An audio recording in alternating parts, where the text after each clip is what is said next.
നിയമസഭകൾ പാസാക്കുന്ന ബില്ലുകൾ ഒപ്പിടുന്നതിന് സമയപരിധി നിശ്ചയിച്ച രണ്ടംഗ ബെഞ്ചിന്റെ തീരുമാനം ഭരണഘടനാ ബെഞ്ച് തള്ളി. രാഷ്ട്രപതിക്കും ഗവർണർക്കും ബില്ലുകളിൽ തീരുമാനമെടുക്കുന്നതിന് സമയപരിധി പാടില്ലെന്ന് കോടതി വ്യക്തമാക്കി. ബില്ലുകൾ കാരണമില്ലാതെ തടഞ്ഞുവെക്കുന്നത് ഭരണഘടനാ വിരുദ്ധമെന്നും തടഞ്ഞുവെച്ചാൽ കോടതിയെ സമീപിക്കാമെന്നും ബെഞ്ച് വ്യക്തമാക്കി. രാഷ്ട്രപതിയുടെ 14 ചോദ്യങ്ങളടങ്ങിയ റഫറൻസിനാണ് സുപ്രീം കോടതിയുടെ ഭരണഘടനാ ബെഞ്ച് മറുപടി നൽകിയത്. ബില്ല് വന്നാൽ ഗവർണർ അനിയന്ത്രിതമായി പിടിച്ചുവെക്കുന്നത് ഫെഡറൽ തത്വങ്ങൾക്കെതിരാണെന്ന് കോടതി നിരീക്ഷിച്ചു. ബില്ലുകളിൽ ഭരണഘടനാപരമായ തീരുമാനം ഗവർണർ എടുക്കണം. ബില്ലുകളിൽ തീരുമാനമെടുക്കുമ്പോൾ ഗവർണർക്ക് വിവേചനാധികാരം ഉപയോഗിക്കാം. ബില്ല് പിടിച്ചുവെക്കുകയല്ല, നിയമസഭയുമായുള്ള ആശയവിനിമയത്തിലൂടെയും ചർച്ചയിലൂടെയും പ്രശ്നം പരിഹരിക്കുകയാണ് വേണ്ടതെന്നും കോടതി പറഞ്ഞു. തീരുമാനമെടുത്തില്ലെങ്കിൽ ബില്ല് അംഗീകരിച്ചെന്ന് കണക്കാക്കുന്ന നിലപാട് ഭരണഘടനയ്ക്കെതിരാണെന്നും കോടതി ചൂണ്ടിക്കാട്ടി. ഗവർണർക്ക് മുന്നിൽ 3 വഴികളുണ്ടെന്ന് കോടതി പറഞ്ഞു. ഒപ്പുവെക്കുക, രാഷ്ട്രപതിയുടെ പരിഗണനയ്ക്ക് അയക്കുക, ഒപ്പിടാതെ മാറ്റിവെച്ച് പിന്നീട് നിയമസഭയ്ക്ക് തിരിച്ചയക്കുക എന്നിവയാണ് വഴികളെന്നും അതല്ലാതെ പിടിച്ചുവെക്കാനാകില്ലെന്നും കോടതി പറഞ്ഞു. തെരഞ്ഞെടുക്കപ്പെട്ട സർക്കാരാണ് ഡ്രൈവിംഗ് സീറ്റിൽ ഉണ്ടായിരിക്കേണ്ടതെന്നും സംസ്ഥാനത്ത് 2 എക്സിക്യൂട്ടീവ് അധികാരങ്ങൾ ഉണ്ടാകരുതെന്നും കോടതി അഭിപ്രായപ്പെട്ടു. ഭരണഘടനയുടെ 143 വകുപ്പ് പ്രകാരമാണ് രാഷ്ട്രപതി സുപ്രീം കോടതിയുടെ അഭിപ്രായം തേടിയത്. ജുഡീഷ്യൽ ഉത്തരവിലൂടെ സമയപരിധി നിശ്ചയിക്കാൻ കഴിയില്ലെന്ന് പറഞ്ഞാണ് രണ്ടംഗ ബെഞ്ചിന്റെ വിധി ഭരണഘടനാ ബെഞ്ച് തള്ളിയത്. ഇതോടെ പ്രതിപക്ഷ സംസ്ഥാനങ്ങളിൽ ബില്ലുകളുടെ പേരിൽ സർക്കാർ ഗവർണർ പോരിന് വീണ്ടും വഴിയൊരുങ്ങും. തൗഫീഖ് അസ്ലം, മീഡിയ 1, ഡൽഹി. ബില്ലുകളിൽ ഒപ്പിടാനുള്ള സമയപരിധിയിലെ സുപ്രീം കോടതി വിധി ഒറ്റനോട്ടത്തിൽ കേരളത്തിന്റെ വാദങ്ങൾ ശരിവെക്കുന്നതാണെന്ന് മന്ത്രി പി രാജീവ്. അനിശ്ചിതമായി ബില്ലുകൾ തടഞ്ഞുവെക്കാനാവില്ലെന്ന വിധിയിലുണ്ട്. ബില്ലുകളെല്ലാം നിയമസഭയ്ക്ക് തിരിച്ചയക്കണമെന്ന് പറയുന്നതും അനുകൂലമാണെന്നും മന്ത്രി പറഞ്ഞു. പൊതുവെ പോസിറ്റീവായിട്ടുള്ള കാര്യങ്ങൾ അവതരിക്കുന്നു. നമ്മൾ കേരളത്തിന്റെ കേസിൽ സുപ്രീം കോടതിയിൽ ആവശ്യപ്പെട്ടത് നിയമസഭ പാസ്സാക്കിയ ബില്ലുകൾ അനിശ്ചിതമായി തടഞ്ഞു വയ്ക്കുന്നു. അത് ഫെഡറലിസത്തിനും ജനാധിപത്യത്തിനെതിരാണ്. 2, അത് സമയബന്ധിതമായിട്ട് ആ കാര്യത്തിൽ തീരുമാനമെടുക്കാത്തത് ജനാധിപത്യത്തിൻ്റെയും ഭരണഘടനയുടെ അന്തസ്സത്തയ്ക്ക് എതിരാണ് എന്നാണ് നമ്മൾ ഈ കേസുകൾക്കകത്ത് ആവശ്യപ്പെട്ടിരുന്നത്. യഥാർത്ഥത്തിൽ സുപ്രീം കോടതി റെഫറൻസിൽ ആ ഭാഗം വളരെ ക്ലിയറാണ്. ഒന്ന്, അസെന്റ് എന്നുള്ളത്, അത് വിത്തോൾഡ് എന്നുള്ളത് റിട്ടേണുമായി ബന്ധപ്പെട്ട് മാത്രമേ നിൽക്കുന്നുള്ളൂ. അത് 4ാമത്തെ ഓപ്ഷനല്ല. നിങ്ങൾക്ക് അനിശ്ചിതമായി തടഞ്ഞു വയ്ക്കാൻ കഴിയില്ല. അങ്ങനെ വിത്തോൾഡ് ചെയ്യുകയാണെങ്കിൽ അത് സഭയ്ക്ക് തിരിച്ചയക്കണം. ഇതാണ്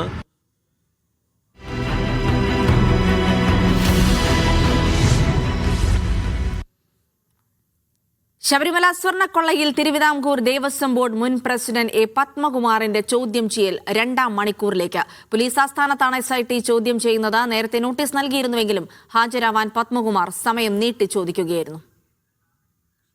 പോലീസ് ആസ്ഥാനത്ത് നിന്ന് ഷിജോ കുര്യൻ വിവരങ്ങൾ നൽകും. ഷിജോ, വളരെ നിർണായക നീക്കമാണ് അന്വേഷണ സംഘത്തിൽ നിന്നുണ്ടായിരിക്കുന്നത്. മുൻ ദേവസ്വം ബോർഡ് പ്രസിഡന്റിലേക്ക് തന്നെ കാര്യങ്ങൾ എത്തി നിൽക്കുന്നു. N വാസുവിന്റെ മൊഴിയുടെ അടിസ്ഥാനത്തിലാണോ പത്മകുമാറിനെ ചോദ്യം ചെയ്യുന്നത്? ഇനി എന്തൊക്കെ നീക്കങ്ങൾക്ക് സാധ്യത? ശബരിമല സ്വർണ്ണക്കൊള്ളയിൽ ഏറ്റവും അതിനിർണായകമായിട്ടുള്ള ചോദ്യം ചെയ്യലാണ് ഇപ്പോൾ പോലീസ് ആസ്ഥാനത്തുള്ള ക്രൈംബ്രാഞ്ച് ഓഫീസിൽ നടക്കുന്നത്. ദേവസ്വം ബോർഡ് മുൻ പ്രസിഡന്റായിരുന്ന എ പത്മകുമാറിനെ ലോ ആൻഡ് ഓർഡർ ചുമതലയുള്ള SITയുടെ പ്രത്യേക തലവൻ ഈ പറയുന്ന പോലീസ് ആസ്ഥാനത്ത് ചോദ്യം ചെയ്യുകയാണ്. ഇതിനകത്ത് ഇന്ന് രാവിലെ 10:00 പത്മകുമാർ പോലീസ് ആസ്ഥാനത്തേക്ക് വന്നത്. സാധാരണ നിലയിൽ നമുക്കറിയാം, ശബരിമല സ്വർണ്ണക്കൊള്ളയുമായി ബന്ധപ്പെട്ടുകൊണ്ട് നേരത്തെ N വാസുവും മുരാരി ബാബുവും ഈ പറയുന്ന ഉണ്ണികൃഷ്ണൻ പോറ്റിയും അടക്കം കസ്റ്റഡിയെടുത്തപ്പോൾ സാധാരണ നിലയിൽ ഈഞ്ചക്കലുള്ള ക്രൈംബ്രാഞ്ച് ഓഫീസിലേക്ക് കൊണ്ടുപോയിരുന്നത്. എന്നാൽ ഇവിടെ അതല്ല. പോലീസ് ആസ്ഥാനത്ത് എ പത്മകുമാറിനെ ഇപ്പോൾ ചോദ്യം ചെയ്യുകയാണ്. ലോ ആൻഡ് ഓർഡർ ചുമതലയുള്ള ADGP H വെങ്കടേഷിന്റെ നേതൃത്വത്തിൽ 2 SP-മാരും അടങ്ങുന്ന സംഘം ഇപ്പോൾ ഈ പറയുന്ന എ പത്മകുമാറിനെ ചോദ്യം ചെയ്യുകയാണ്. ഏറ്റവും നിർണായകമായിട്ടുള്ള, നമുക്കറിയാം, ഈ പറയുന്ന N വാസുവിനെ SIT എങ്ങനെയാണോ ചോദ്യം ചെയ്തത്, ആ ചോദ്യം ചെയ്യലിൽ N വാസുവിന്റെ അറസ്റ്റിലേക്ക് എങ്ങനെയാണോ കാര്യങ്ങൾ പോയത്, അതിന് സമാനമായിട്ടുള്ള സാഹചര്യമാണ് ഇപ്പോൾ ഈ പത്മകുമാറിന്റെ കാര്യത്തിലും ഉണ്ടായിട്ടുള്ളത്. പത്മകുമാറിനെ ഇപ്പോൾ ചോദ്യം ചെയ്യൽ 2ാം മണിക്കൂറിലേക്ക് കടന്നിട്ടുണ്ട്. പത്മകുമാർ അറിയാതെ ശബരിമലയിൽ സ്വർണ്ണക്കൊള്ള നടക്കില്ല എന്നുള്ള രാഷ്ട്രീയമായിട്ടുള്ള ആരോപണങ്ങൾ പ്രതിപക്ഷവും BJPയും അടക്കം ഉന്നയിക്കുകയും ഒക്കെ ചെയ്യുന്ന ഒരു സാഹചര്യമുണ്ട്. അപ്പോൾ ദേവസ്വം ബോർഡിലെ ഉന്നത ഉദ്യോഗസ്ഥരിലേക്ക് വേണം ഇതിന്റെ അന്വേഷണം പോകാൻ എന്നുള്ള ആരോപണങ്ങൾ അല്ലെങ്കിൽ അത്തരം ആവശ്യങ്ങൾ ഒരു ഭാഗത്ത് ഉയർന്നു നിൽക്കുകയാണ്. SIT ഇതുമായി ബന്ധപ്പെട്ടുള്ള അന്വേഷണം ഏറ്റെടുക്കുന്നത്. SIT അന്വേഷണം ഏറ്റെടുത്തതിന് പിന്നാലെ താഴേക്കിടയിൽ നിന്ന് ഓരോ ആളുകളിൽ നിന്നും SIT വിവരങ്ങൾ ശേഖരിക്കുകയും അവർ ഇതിന്റെ ഏതൊക്കെ ഘട്ടത്തിൽ പ്രതികളായിട്ടുണ്ട്, അവരേതൊക്കെ ഇതിന്റെ ഭാഗമായി നിന്നിട്ടുണ്ട്, അവരെയെല്ലാം SIT കസ്റ്റഡിയിലെടുക്കുകയും പിന്നീട് അറസ്റ്റ് രേഖപ്പെടുത്തുകയും ഒക്കെ ചെയ്തതാണ്. അങ്ങനെയാണ് ഏറ്റവും ഒടുവിൽ N വാസുവിന്റെ അറസ്റ്റിലേക്ക് അടക്കം പോവുകയും ചെയ്തത്. കഴിഞ്ഞ കഴിഞ്ഞ രണ്ടാഴ്ചക്കിടെ ഏതാണ്ട് കഴിഞ്ഞ 1.5 ആഴ്ചക്കിടെ 2 തവണ SIT പ്രത്യേക അന്വേഷണ സംഘം ഈ പറയുന്ന പത്മകുമാറിന് ചോദ്യം ചെയ്യലിന് ഹാജരാകണമെന്ന് കാട്ടി നോട്ടീസ് അയച്ചിരുന്നു. അപ്പോഴൊക്കെ പലതരത്തിലുള്ള ഒഴിവുകഴിവുകൾ പറഞ്ഞുകൊണ്ട് മാറി നിൽക്കുകയാണ് പത്മകുമാർ ചെയ്തത്. അവസാനം ഇന്ന് രാവിലെയോടുകൂടി SITക്ക് മുമ്പാകെ പത്മകുമാർ വരികയും പത്മകുമാർ ചോദ്യം ചെയ്യലിന് വിധേയമാവുകയും ചെയ്യുകയാണ്. 2-ാം മണിക്കൂറിലേക്ക് കടക്കുന്നു. 1-2 മണിക്കൂറില്ല, ചിലപ്പോൾ മണിക്കൂറുകൾ പിന്നിടേക്കാം. വൈകിട്ടും ചോദ്യം ചെയ്യൽ നീണ്ടുപോയേക്കാം. ഒരുപക്ഷെ ചോദ്യം ചെയ്യലിനൊടുവിൽ പത്മകുമാറിനെ SIT അറസ്റ്റ് രേഖപ്പെടുത്തിയേക്കാം. അങ്ങനെ ഒരു സാഹചര്യം, എന്തും സംഭവിക്കാം എന്നുള്ള ഒരു സാഹചര്യമാണ് നിലവിൽ ശബരിമല സ്വർണ്ണക്കൊള്ളയുമായി ബന്ധപ്പെട്ടുകൊണ്ട് പത്മകുമാറിന്റെ മുമ്പിലുള്ളത്. അങ്ങനെ എന്തും സംഭവിക്കാമെന്ന് പറയുമ്പോൾ ഒരുപക്ഷെ ഇന്ന് ചോദ്യം ചെയ്യലിനൊടുവിൽ പത്മകുമാറിന്റെ അറസ്റ്റ് രേഖപ്പെടുത്തിയേക്കാം. അതുമല്ല എങ്കിൽ ഇന്നിപ്പോൾ ചോദ്യം ചെയ്യൽ കഴിഞ്ഞ് ഇന്ന് അത് പത്മകുമാറിനെ മടക്കി അയക്കുകയും പിന്നീട് ഒരു ദിവസം വീണ്ടും ചോദ്യം ചെയ്യലിന് ഹാജരാകണമെന്ന് കാട്ടി പത്മകുമാറിനെ പറഞ്ഞു വിടുകയും ചെയ്യാം. അങ്ങനെ എന്തും സംഭവിക്കാവുന്ന സാഹചര്യമുണ്ട്. പക്ഷേ ഇതിനകത്ത് ഏറ്റവും അധികം സാധ്യത കൽപ്പിക്കപ്പെടുന്നത് N വാസുവിന് സമാനമായിട്ടുള്ള ഒരു സാഹചര്യം പത്മകുമാറിന് മുമ്പിലുണ്ട്. ഒരുപക്ഷെ ചോദ്യം ചെയ്യലിനൊടുവിൽ വൈകിട്ടോടുകൂടി പത്മകുമാറിന്റെ അറസ്റ്റ് രേഖപ്പെടുത്താനുള്ള ഒരു സാധ്യതയാണ് കൂടുതൽ കൽപ്പിക്കപ്പെടുന്നത്. കാരണം 2019 ഈ പറയുന്ന 2019 മാർച്ച് മാസം അവിടെ നടന്ന ദേവസ്വം ബോർഡ് യോഗത്തിനകത്ത് ഈ പറയുന്ന സ്വർണ്ണപ്പാളി അല്ല അവിടെ ഉണ്ടായിരുന്ന 2 കാര്യങ്ങളുണ്ട്. ശബരിമലയിലെ ദ്വാരപാലക ശില്പത്തിലെ സ്വർണ്ണക്കൊള്ള, മറ്റൊന്ന് ഈ പറയുന്ന അവിടുത്തെ ഈ പറയുന്ന പാളികളിൽ ഉണ്ടായിരുന്നത് ഈ സ്വർണ്ണപ്പാളിയല്ല ചെമ്പുപാളിയാണ് എന്ന് രേഖപ്പെടുത്തിയത്. ഇതൊന്നും ദേവസ്വം ബോർഡ് പ്രസിഡന്റായിരുന്ന പത്മകുമാർ അറിയാതെ നടക്കില്ല എന്നുള്ളതാണ് സ്വാഭാവികമായിട്ടും അനുമാനിക്കപ്പെടുന്നത്. അപ്പോൾ പത്മകുമാറിന്റെ അറിവ് ശബരിമലയിലെ സ്വർണ്ണക്കൊള്ളയിൽ ഉണ്ടായിട്ടുണ്ടോ എന്നുള്ള കാര്യങ്ങളാണ് അറിയേണ്ടത്. പത്മകുമാർ പ്രത്യേക അന്വേഷണം അതിന്റെ ചോദ്യങ്ങൾക്ക് എന്ത് മറുപടി പറയും എന്നുള്ളത് അറിയേണ്ടതാണ്. എന്തായാലും ക്രൈംബ്രാഞ്ച് ADGP H വെങ്കടേഷിന്റെ നേതൃത്വത്തിൽ 2 SPമാർ ശശിധരനും ബിജോയും അടക്കമുള്ള ഉദ്യോഗസ്ഥരും ഈ ചോദ്യം ചെയ്യലുണ്ട്. അതിനിർണായകമായിട്ടുള്ള ചോദ്യം ചെയ്യലാണ് ക്രൈംബ്രാഞ്ച് പോലീസ് ആസ്ഥാനത്ത് ക്രൈംബ്രാഞ്ച് ഓഫീസിൽ പുരോഗമിക്കുന്നത്. എന്തായാലും 1-2 മണിക്കൂറുകൾ കൊണ്ട് ഈ ചോദ്യം ചെയ്യൽ അവസാനിക്കില്ല, ദീർഘനേരം നീണ്ടുപോയേക്കാം. ഒരുപക്ഷെ ചോദ്യം ചെയ്യലിനൊടുവിൽ പത്മകുമാറിന്റെ അറസ്റ്റ് രേഖപ്പെടുത്തിയേക്കാം. എന്തായാലും രാഷ്ട്രീയ കേരളം ഉറ്റുനോക്കുന്ന അതിനിർണായകമായിട്ടുള്ള ചോദ്യം ചെയ്യൽ തന്നെയാണ് ശബരിമല സ്വർണ്ണക്കൊള്ളയുമായി ബന്ധപ്പെട്ടുകൊണ്ട് പോലീസ് ആസ്ഥാനത്ത് നടക്കുന്നത്. എന്തായാലും അല്പസമയത്തിനകം N വാസുവിനെ കൂടി ഇവിടെ കൊണ്ടുവരുമെന്നാണ് നമ്മൾ പ്രതീക്ഷിക്കുന്നത്. 4 മണിവരെ N വാസുവിനെ കോടതി ജുഡീഷ്യൽ കസ്റ്റഡി പോലീസ് കസ്റ്റഡി പ്രത്യേക അന്വേഷണ മുമ്പാകെ വിട്ടിട്ടുണ്ട്. അപ്പോൾ ആ മണിക്കൂറുകൾ കൂടി നിർണായകമാണ്. അങ്ങനെയെങ്കിൽ N വാസുവിനെ കൂടി പോലീസ് ആസ്ഥാനത്തേക്ക് കൊണ്ടുവന്ന് N വാസുവിനെയും പത്മകുമാറിനെയും ഒരുമിച്ചെത്തി ചോദ്യം ചെയ്തതിനു ശേഷമായിരിക്കും അവസാനത്തെ ഒരു നീക്കത്തേക്ക് SIT കടക്കുക. ജിൽസി, വളരെ നിർണായക നീക്കങ്ങളാണ് ശബരിമല സ്വർണ്ണക്കൊള്ളയുമായി ബന്ധപ്പെട്ട പ്രത്യേക അന്വേഷണ സംഘം എടുക്കുന്നത്. ശബരിമല ദേവസ്വം ബോർഡ് മുൻ പ്രസിഡന്റിലേക്ക് തിരുവിതാംകൂർ ദേവസ്വം ബോർഡ് മുൻ പ്രസിഡന്റിലേക്ക് തന്നെ എത്തി നിൽക്കുകയാണ് അന്വേഷണം. ഇനി അന്വേഷണത്തിനൊടുവിൽ ചോദ്യം ചെയ്യലിനൊടുവിൽ പത്മകുമാറിന്റെ അറസ്റ്റ് ഉണ്ടാകുമോ എന്നുള്ള കാര്യങ്ങളാണ് നോക്കിക്കാണുന്നത്. ഷിജോ കുര്യനാണ് വിവരങ്ങൾ നൽകിയത്. ശബരിമല സ്വർണ്ണക്കൊള്ള കേസിൽ ദേവസ്വം ബോർഡ് മുൻ കമ്മീഷണർ N വാസുവിനെതിരെ പ്രതിഷേധം. കൊല്ലം വിജിലൻസ് കോടതിയിൽ ഹാജരാക്കാൻ എത്തിച്ചപ്പോഴായിരുന്നു പ്രതിഷേധം. അന്വേഷണ സംഘത്തിന്റെ വാഹനം BJP, കോൺഗ്രസ്, RSP പ്രവർത്തകർ തടയുകയായിരുന്നു. വാസുവിനെ കോടതി വൈകിട്ട് 4 മണിവരെ പ്രത്യേക അന്വേഷണ സംഘത്തിന്റെ കസ്റ്റഡിയിൽ വിട്ടു.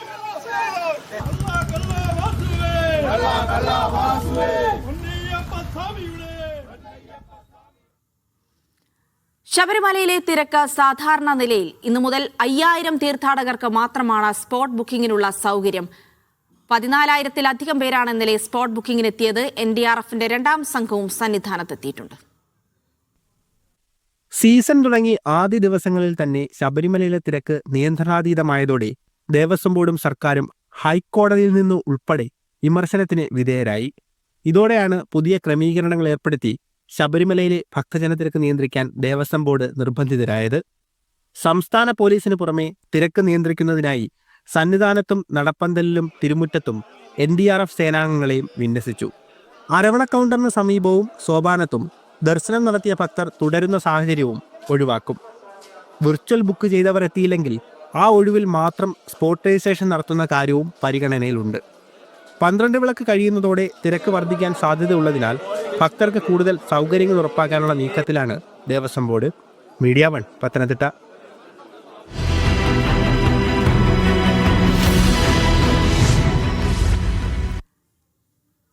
കരിപ്പൂർ സ്വർണ്ണവേട്ടയിൽ പോലീസിനെതിരെ ഗുരുതരാരോപണവുമായി കസ്റ്റംസ് ഹൈക്കോടതിയിൽ.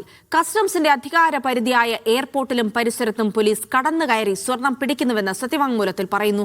പിടിച്ചെടുത്ത സ്വർണം പോലീസ് നിയമവിരുദ്ധമായി ഉരുക്കുന്നതായും കോഴിക്കോട് കസ്റ്റംസ് പ്രിവന്റീവ് ഡെപ്യൂട്ടി കമ്മീഷണറുടെ സത്യവാങ്മൂലത്തിലുണ്ട്. Media 1 exclusive.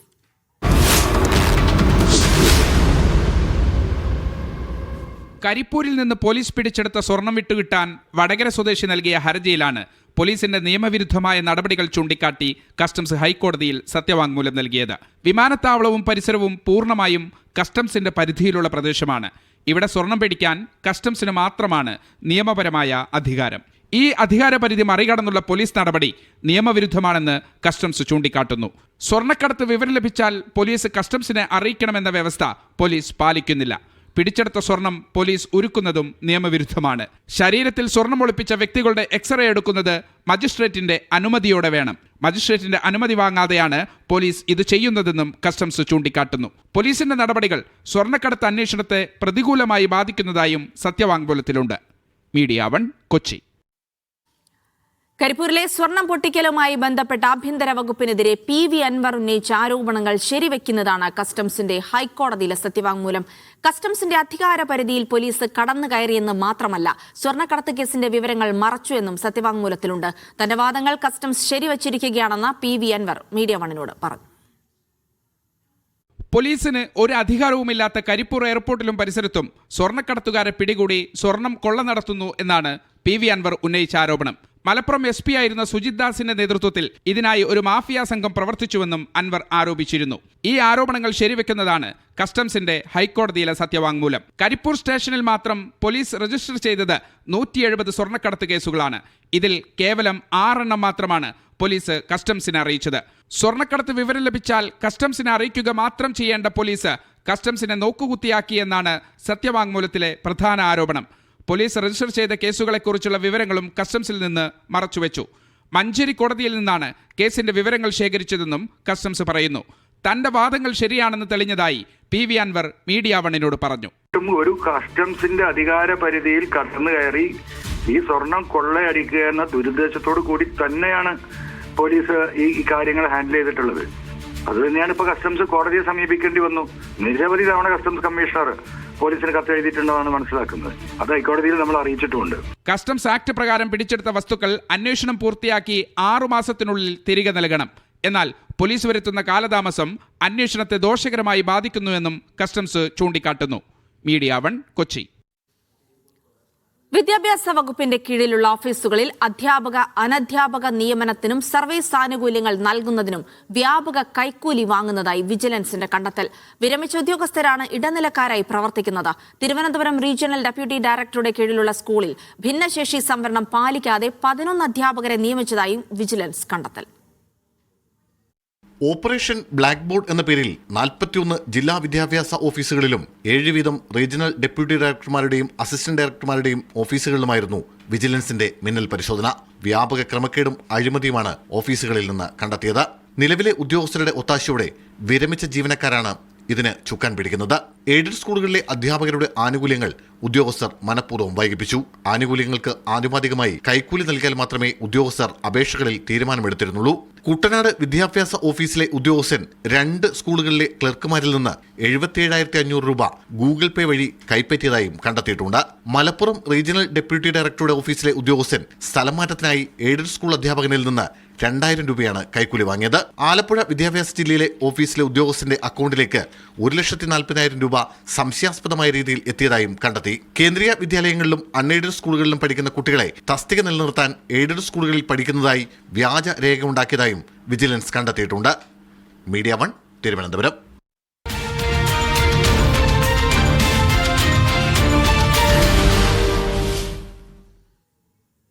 കോഴിക്കോട് കോർപ്പറേഷനിൽ VM വിനുവിന് പകരം സ്ഥാനാർത്ഥിയെ പ്രഖ്യാപിച്ചു കോൺഗ്രസ്. കലായി ഡിവിഷനിൽ കോൺഗ്രസ് പന്നിയങ്കര മണ്ഡലം പ്രസിഡന്റ് ബൈജു കാളക്കണ്ടി സ്ഥാനാർത്ഥിയാകും. VM വിനുവും ജോയ് മാത്യുവും താരപ്രചാരകരായി ഒപ്പമുണ്ടാകുമെന്നും കോൺഗ്രസ് അറിയിച്ചു. VM വിനുവിന് വോട്ടുണ്ടെന്ന് ഉറപ്പുവരുത്തുന്നതിൽ വീഴ്ച സംഭവിച്ചുവെന്നും DCC പ്രസിഡന്റ് പ്രവീൺ കുമാർ പറഞ്ഞു. ഇപ്പോൾ ഞങ്ങൾ ബൈജുവിനെ തീരുമാനിച്ചു. ബൈജുവിൻ്റെ കൈപിടിച്ചുകൊണ്ട് ഈ കെട്ടിടത്തിലേക്ക് കയറി വന്നത് ശ്രീ സുരേഷ് ബാബുവാണ്. ബൈജു അവിടെ ഉജ്ജ്വല വിജയം നേടും. മത്സരിക്കാൻ അയോഗ്യത നേരിട്ട താരപരിവേഷ സ്ഥാനാർത്ഥിക്ക് പകരം താരപരിവേഷമുള്ള സ്ഥാനാർത്ഥിയെ തന്നെ ഇറക്കാനായിരുന്നു കോൺഗ്രസ് ശ്രമം. പക്ഷേ ഫലം കണ്ടില്ല. മുഴുവൻ സ്ഥാനാർത്ഥികളും താരങ്ങളാണെന്ന് DCC അധ്യക്ഷന്റെ വിശദീകരണം. ഞങ്ങൾ വാർഡ് യോഗങ്ങൾ നടത്തിയപ്പോൾ അവിടെ നിന്നുള്ള 2 പേരുകളാണ് ശ്രീ ബൈജുവും ശ്രീ സുരേഷ് ബാബു. അദ്ദേഹം ബ്ലോക്ക് കോൺഗ്രസ് സെക്രട്ടറിയാണ്. ഇന്നലെ 2 പേരും VM വിനോട് തീരുമാനിച്ചപ്പോൾ പാർട്ടി തീരുമാനം ശിരസ വഹിച്ച് VM വിനുവിനെ കൊണ്ട് പ്രചരണത്തിന് നേതൃത്വം കൊടുക്കാൻ തീരുമാനിച്ച അച്ചടക്കമുള്ള 2 പാർട്ടി പ്രവർത്തകരാണ് ശ്രീ ബൈജുവും ശ്രീ സുരേഷ് ബാബുവും. മേയർ സ്ഥാനാർത്ഥിയായാണ് കോൺഗ്രസ് VM വിനുവിനെ അവതരിപ്പിച്ചത്. പുതിയ മേയർ സ്ഥാനാർത്ഥി ആരെന്ന് പ്രഖ്യാപനമില്ല. KPCC general secretary PM Niyas UDF പാനലിനെ നയിക്കും. തന്നെ ഏൽപ്പിച്ച കല്ലായി ഡിവിഷൻ നിലനിർത്തുമെന്ന് ബൈജു കാളക്കണ്ടി പറഞ്ഞു. ഇത് തന്നെയായാലും അവിടെ കല്ലായി വാർഡിനെ സംബന്ധിച്ചിടത്തോളം അവിടെ സ്ഥാനാർത്ഥി ആര് എന്നുള്ളതിലൊരു സ്ഥാനാർത്ഥിക്ക് ഒരു ഇതുമില്ല. അവിടെ കൈച്ചിഹ്നമാണ്. ആ കൈച്ചിഹ്നത്തിൽ ആര് മത്സരിച്ചാലും, ഇനിയിപ്പോൾ എക്സാമ്പിൾ ഞാനോ മറ്റാര് മത്സരിച്ചാലും അവിടെ വമ്പിച്ച ഭൂരിപക്ഷത്തോടു കൂടി അവിടെ വിജയിക്കുന്നില്ല. കാര്യത്തിൽ യാതൊരു തർക്കമില്ല. വോട്ടർ പട്ടികയിൽ പേരില്ലാത്തതിൽ VM വിനു സമർപ്പിച്ച ഹർജി കഴിഞ്ഞ ദിവസം ഹൈക്കോടതി തള്ളിയതോടെയാണ് പകരം പുതിയ സ്ഥാനാർത്ഥിയിലേക്ക് കോൺഗ്രസ് എത്തിയത്. മീഡിയ 1 കോഴിക്കോട്. സംസ്ഥാന തെരഞ്ഞെടുപ്പ് കമ്മീഷൻ വോട്ടർ പട്ടികയിൽ പേരുൾപ്പെടുത്തിയതിന് പിന്നാലെ തിരുവനന്തപുരം മുട്ടട വാർഡിൽ പ്രചാരണം ഊർജിതമാക്കി UDF സ്ഥാനാർത്ഥി വൈഷ്ണ സുരേഷ്. വൈഷ്ണ കലക്ടറേറ്റിലെത്തി നാമനിർദ്ദേശ പത്രിക സമർപ്പിച്ചു. തെരഞ്ഞെടുപ്പ് കമ്മീഷന്റെ തീരുമാനം സ്വാഗതം ചെയ്യുന്നതായി LDF സ്ഥാനാർത്ഥി അംശു വാമദേവൻ പറഞ്ഞു. വൈഷ്ണയ്ക്കെതിരെ പ്രവർത്തിച്ചത് മേയർ അടക്കമുള്ള ഉന്നതരെന്ന് K മുരളീധരൻ ആരോപിച്ചു. ആശങ്കകൾ അവസാനിച്ചതോടെ വൈഷ്ണ വീണ്ടും വാർഡിൽ സജീവമായി. രാവിലെ മരപ്പാലത്തു നിന്ന് പ്രചരണത്തിന് തുടക്കം. ശേഷം ഉച്ചയോടെ കളക്ടറേറ്റിലെത്തി നാമനിർദ്ദേശ പത്രിക സമർപ്പിച്ചു. ഇന്നലെ 10 ദിവസങ്ങൾ നമുക്ക് നഷ്ടമായിരിക്കുകയാണ്. ഒരു ലോക്കൽ ബോഡി ഇലക്ഷൻ ആകുമ്പോൾ ഈ 10 ദിവസം എന്ന് പറയുന്നത് നമുക്ക് വളരെ വിലപ്പെട്ട ഒരു സമയം തന്നെയാണ്. അത് കുറച്ച് നഷ്ടമായിട്ടുണ്ട്. കുഴപ്പമില്ല, നമ്മൾ അത് മേക്കപ്പ് ചെയ്തെടുക്കാനുള്ള ഒരു ഓട്ടത്തിലാണ്. കുഴപ്പമില്ല. മുട്ടട വാർഡിൽ LDF സ്ഥാനാർത്ഥിയും പ്രചരണ രംഗത്ത് സജീവമാണ്. വൈഷ്ണയ്ക്ക് അനുകൂലമായ തെരഞ്ഞെടുപ്പ് കമ്മീഷന്റെ വിധിയോട് LDF സ്ഥാനാർത്ഥിയുടെ പ്രതികരണം നിയമം അതിനകത്ത് അനുസരിച്ച് ഇലക്ഷൻ കമ്മീഷൻ എടുക്കുന്ന തീരുമാനത്തെ ഞങ്ങൾ എല്ലാ വിധത്തിലും ഞങ്ങൾ സ്വാഗതം ചെയ്യാം. വൈഷ്ണയുടെ വോട്ട് വെട്ടിമാറ്റിയതിന് പിന്നിൽ മേയർ ആര്യ രാജേന്ദ്രൻ അടക്കമുള്ള ഉന്നതരെന്ന് K മുരളീധരൻ ആരോപിച്ചു. ബിഹൈൻഡ് ദ കർട്ടൻ ആരോ ഉണ്ട്. അത് വലിയ ഉന്നതമായിട്ടുള്ള വ്യക്തികൾ അതിൻ്റെ പുറകിലുണ്ട്. അല്ലെങ്കിൽ ഇത്രയും നഗ്നമായിട്ടുള്ളൊരു നടപടി സ്വീകരിക്കാൻ ഈ ഉദ്യോഗസ്ഥന്മാർ തയ്യാറാവില്ല. ഉള്ളൂരിലെ CPM വിമത സ്ഥാനാർത്ഥി K ശ്രീകണ്ഠൻ നാമനിർദ്ദേശ പത്രിക സമർപ്പിച്ചു. CPMന്റെ മുൻ ലോക്കൽ കമ്മിറ്റി അംഗമായിരുന്നു ശ്രീകണ്ഠൻ. CPMന്റെ മേയർ സ്ഥാനാർത്ഥി SP ദീപക്, ജില്ലാ പഞ്ചായത്തിലേക്ക് മത്സരിക്കുന്ന UDFന്റെ ട്രാൻസ്ജെൻഡർ സ്ഥാനാർത്ഥി അമേയ എന്നിവരും നാമനിർദ്ദേശ പത്രിക സമർപ്പിച്ചവരിൽ ഉൾപ്പെടുന്നു. മീഡിയ 1 തിരുവനന്തപുരം. കേസ് ശബരിനാഥന് പിന്നാലെ തദ്ദേശ തെരഞ്ഞെടുപ്പിൽ മുതിർന്ന നേതാവിനെ മത്സര രംഗത്ത് വീണ്ടും ഇറക്കി കോൺഗ്രസ്. വടക്കാഞ്ചേരി മുൻ MLA അനിൽ അക്കരെയാണ് അടാട്ട് പഞ്ചായത്തിൽ മത്സരിക്കുന്നത്. പാലക്കാട് മണ്ണാർക്കാട് നഗരസഭയിൽ CPMന് വെല്ലുവിളിയായി PK ശശി അനുകൂലികൾ മത്സരത്തിനൊരുങ്ങുകയാണ്. അടാട്ട് പഞ്ചായത്തിന്റെ 15ാം വാർഡിലാണ് മുൻ MLA മത്സരിക്കുക. പഞ്ചായത്ത് പ്രസിഡന്റായും വൈസ് പ്രസിഡന്റായും തിളങ്ങിയ അനിൽ അക്കര മത്സരരംഗത്തെത്തുന്നത് ജില്ലയിലാകെ കോൺഗ്രസിന് ഗുണം ചെയ്യുമെന്നാണ് വിലയിരുത്തൽ. 2000-ൽ 435 വോട്ടിനും 2025-ൽ 200-ലധികം വോട്ടുകൾക്കുമാണ് അനിൽ അക്കര പഞ്ചായത്തിലേക്ക് ജയിച്ചു കയറിയത്. പിന്നീട് 45 വോട്ടിന്റെ ഭൂരിപക്ഷത്തിൽ വടക്കാഞ്ചേരി നിയോജക മണ്ഡലത്തിൽ അനിൽ അക്കര ജയിച്ചു കയറുന്നതും രാഷ്ട്രീയ കേരളം കണ്ടു. എൻ്റെ ജീവിതം അടാട്ടിന്റെ മണ്ണുമായി ചേർന്ന് നിൽക്കുന്നതാണ്. അടാട്ടുകാർ എന്നോട് ആവശ്യപ്പെട്ടിരിക്കുകയാണ് അത് തിരിച്ചു പിടിക്കാൻ. ഞാൻ അതുകൊണ്ട് തന്നെ അടാട്ടേക്ക് മടങ്ങിപ്പോവുകയാണ്. അടാട്ടിന്റെ വിജയം ലോകത്തിന് സമ്മാനിക്കാനും. വടക്കാഞ്ചേരി ലൈഫ് മിഷൻ കേസ് ഉൾപ്പെടെ നിരവധി നിയമവ്യവഹാരങ്ങളിലൂടെ ഇടതുപക്ഷത്തിന്റെ കണ്ണിലെ കരളായി നിൽക്കുകയാണ് അനിലക്കര. അതുകൊണ്ട് തന്നെ അനിലിനെ തോൽപ്പിക്കാൻ CPM കച്ചകെട്ടി ഇറങ്ങുമെന്ന് ഉറപ്പാണ്. ഇതിനിടെ പാലക്കാട്ടും തെരഞ്ഞെടുപ്പ് രംഗം ചൂടുപിടിക്കുകയാണ്. മണ്ണാർക്കാട് നഗരസഭയിൽ PK ശശി അനുകൂല വിഭാഗത്തിന്റെ ജനകീയ മതേതര മുന്നണി ഇന്ന് നാമനിർദ്ദേശ പത്രിക നൽകും. മുൻ ബ്രാഞ്ച് സെക്രട്ടറി മുതൽ ലോക്കൽ കമ്മിറ്റി അംഗം വരെ മത്സരരംഗത്തുണ്ട്. PK ശശിയെ കഴിഞ്ഞ കുറെ കാലങ്ങളായി സ്നേഹിക്കുന്ന ഒരുപാട് ആളുകൾ പാലക്കാട് ജില്ലക്കകത്തുണ്ട്. ആ ആളുകളുടെ ഉൾപ്പെടെയുള്ള ഒരു ഒരു ദേഷ്യവും സങ്കടവും ഈ തെരഞ്ഞെടുപ്പിൽ പ്രതിഫലിക്കും എന്നുള്ളത് തീർച്ചയായിട്ടുള്ള ഒരു കാര്യമാണ്. പാലക്കാട് ബ്യൂറോയ്ക്കൊപ്പം മീഡിയ 1 തൃശൂർ. മലപ്പുറത്ത് UDF തൃണമൂൽ സഖ്യം. കരുളായി പഞ്ചായത്തിലാണ് UDF പിന്തുണയോടെ 2 വാർഡുകളിൽ തൃണമൂൽ സ്ഥാനാർത്ഥികളെ പ്രഖ്യാപിച്ചത്. നന്നമുക്ക് പഞ്ചായത്തിൽ UDF പിന്തുണയോടെ CPI മത്സരിക്കും. തൃണമൂൽ കോൺഗ്രസിന്റെ UDF മുന്നണി പ്രവേശന ചർച്ചകൾ നീളുന്നതിനിടെയാണ് കരുളായിലെ സഖ്യം. കരുളായി പഞ്ചായത്തിലെ 10-14 വാർഡുകളിലാണ് UDF പിന്തുണയോടെ തൃണമൂൽ സ്ഥാനാർത്ഥികൾ മത്സരിക്കുന്നത്. മുസ്ലിം ലീഗിന്റെ സ്ഥാനാർത്ഥി പ്രഖ്യാപന യോഗത്തിലാണ് തൃണമൂൽ സ്ഥാനാർത്ഥികളെയും പ്രഖ്യാപിച്ചത്. എടവണ്ണയിൽ തൃണമൂൽ ഒറ്റയ്ക്ക് മത്സരിക്കും. മറ്റു പഞ്ചായത്തുകളിലും ചർച്ചകൾ നടന്നിരുന്നുവെങ്കിലും കോൺഗ്രസിലെ ഒരു വിഭാഗം വിരുദ്ധ സമീപനം സ്വീകരിച്ചതോടെ ഔദ്യോഗിക പ്രഖ്യാപനങ്ങൾ നടന്നിട്ടില്ല. നന്നമുക്ക് പഞ്ചായത്തിൽ CPI സ്ഥാനാർത്ഥിയെ UDF പിന്തുണയ്ക്കും. CPI സ്ഥാനാർത്ഥി സുമേഷിനെയാണ് UDF പിന്തുണയ്ക്കുന്നത്. മാർക്സിസ്റ്റ് പാർട്ടിയുടെ മുന്നണി സംവിധാനത്തിലെ തെറ്റായ നയങ്ങൾക്കെതിരെ പ്രതികരിക്കാൻ ഇറങ്ങി വന്ന സുമേഷിന് UDFിൽ കോൺഗ്രസിന് അനുവദിക്കപ്പെട്ട സീറ്റാണ്. ആ സീറ്റിലെ അവിടെ നിശ്ചയിച്ച സ്ഥാനാർത്ഥിയെ പിൻവലിച്ചുകൊണ്ട് CPIയുടെ സ്വതന്ത്ര സ്ഥാനാർത്ഥിക്ക് പിന്തുണ കൊടുക്കാൻ വേണ്ടി നമ്മൾ ഐക്യകണ്ഠേന തീരുമാനിക്കുക. സ്ഥാനാർത്ഥി നിർണയത്തിൽ CPM തഴഞ്ഞു എന്നാരോപിച്ചാണ് CPI ഒറ്റയ്ക്ക് മത്സരിക്കുന്നത്. കോൺഗ്രസിന്റെ മലപ്പുറം ജില്ലാ പഞ്ചായത്തിലേക്കുള്ള സ്ഥാനാർത്ഥി പ്രഖ്യാപനവും ഇന്നുണ്ടായേക്കും. 10 സീറ്റിൽ 4 ജനറൽ സീറ്റുമായി ബന്ധപ്പെട്ട തർക്കം രൂക്ഷമായിരുന്നു. യൂത്ത് കോൺഗ്രസിനെ പരിഗണിക്കണമെന്നാവശ്യപ്പെട്ടിരുന്നുവെങ്കിലും നിലവിൽ സീറ്റില്ലെന്നാണ് വിവരം. സീറ്റ് ലഭിച്ചില്ലെങ്കിൽ യൂത്ത് കോൺഗ്രസ് പരസ്യമായി പ്രതിഷേധത്തിനൊരുങ്ങുമെന്നാണ് സൂചന. മീഡിയ 1 മലപ്പുറം. തദ്ദേശ തെരഞ്ഞെടുപ്പിൽ നാമനിർദ്ദേശ പത്രിക സമർപ്പിക്കാനുള്ള സമയപരിധി നാളെ 3 മണിയോടെ അവസാനിക്കും. ഇതുവരെ 42,401 നാമനിർദ്ദേശ പത്രികകൾ ലഭിച്ചു. 35,410 നാമനിർദ്ദേശ പത്രികകളാണ് ഇന്നലെ മാത്രം ലഭിച്ചത്. മറ്റന്നാൾ സംസ്ഥാന തെരഞ്ഞെടുപ്പ് കമ്മീഷൻ പത്രികകളുടെ സൂക്ഷ്മ പരിശോധന നടത്തും.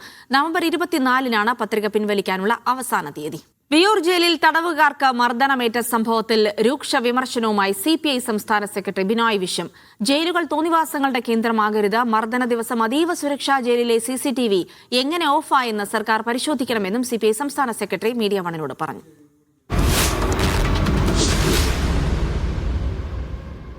മനുഷ്യാവകാശങ്ങൾ സംരക്ഷിക്കപ്പെടണമെന്ന ഇടതുനയത്തിൽ നിന്ന് വ്യതിചലിക്കുന്ന ഉദ്യോഗസ്ഥരെ നയം പഠിപ്പിക്കണം. മർദ്ദനം നടന്ന സമയം CCTV ഓഫായെന്ന് ഉദ്യോഗസ്ഥർക്ക് കയ്യും കെട്ടി നിന്ന് പറയാനാവില്ല. CCTV ഓഫായിരുന്നു എന്ന് ഒരു ഉദ്യോഗസ്ഥൻ അങ്ങനെ കൈകെട്ടി പറയാൻ പാടില്ല. അതിനകത്ത് ഉത്തരവാദി ആരാണ്? എന്തുകൊണ്ട് CCTV ഓഫാകുന്നു? എന്തുകൊണ്ട് അന്ന് തന്നെ മർദ്ദനമുണ്ടാകുന്നു? ഇത്തരം പല ചോദ്യങ്ങളും മനുഷ്യാവകാശത്തിന്റെ നോട്ടപ്പെട്ട് പൊന്തി വരും. മാവോയിസ്റ്റോട് CPIക്ക് എതിർപ്പുണ്ടെങ്കിലും അവരെ വെടിവെച്ച് കൊല്ലുന്നതിനോട് പാർട്ടിക്ക് യോജിക്കാനാവില്ല.